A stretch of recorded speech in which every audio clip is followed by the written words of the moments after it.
nítorí Maaluu, Bello lu ọ̀gá ẹ̀ pa nísẹ̀yìn. Bàbá ọlọ́sìn Maaluu kan, Yá Muhammed, yóò ti máa kábàámọ̀ níbikíbi tó bá wà báyìí pé òun gba èèyàn sọ́dọ̀ láti wá máa kọ́ṣẹ́ lábẹ́ òun, pẹ̀lú bó ṣe jẹ́ pé ọmọọṣẹ́ rẹ̀ òun náà ló padà rán lọ sọ́run àpàpàǹdodo tó sì sọ gbogbo dúkìá ọ̀gá rẹ̀ di tara ẹ̀ pátápátá. Lọ́jọ́ 17 oṣù kẹsàn-án ọdún 2023 yìí níṣẹ̀lẹ̀ ọ̀hún wáyé lábúlé Sọkú nílùú Ìṣẹ́yìn nípínlẹ̀ Ọ̀yọ́, níbi tí ọ̀dájú ọmọkùnrin Fúlàní kan, Muhammed Bello, ti lu ọ̀gá ẹ̀ ní kùmọ̀ pa nítorí kó ba lè jogún dúkìá bàbá náà, èyí tó wọ̀ ọ́ lójú.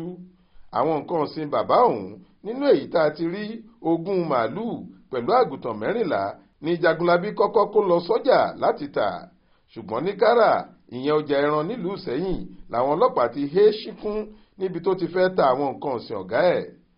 Ṣé ohun tí kò yé ọkùnrin ẹni ọdún 25 yìí ni pé bí òun ṣe ń wá ẹni tí yóò ra àwọn ẹran ẹlẹ́ran náà làwọn agbófinró ń wá òun pàápàá.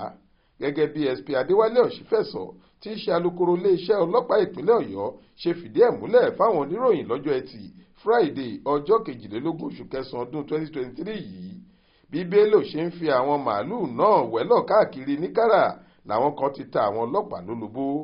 Ọ̀ṣífẹ̀sọ ṣàlàyé pé nígbà táwọn ọlọ́pàá tẹ̀lé dé abúlé tó sọ pé àwọn màálùú tí òun fẹ́ tà wà, nígbà náà làṣírí tú pé òun kọ́ ló ní àwọn nǹkan ọ̀sìn yẹn, àti pé ńṣe ló pa olówó wọn tó sì gbẹ́ ilẹ̀ kúẹ́kúẹ́ tó sin bàbá yẹn síbẹ̀.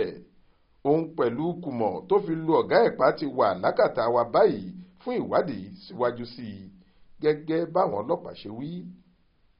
Ọláwálé Àjàó ló ṣàkójọ ìròyìn yìí fún iléeṣẹ́ tẹlifíṣàn Aláròye online.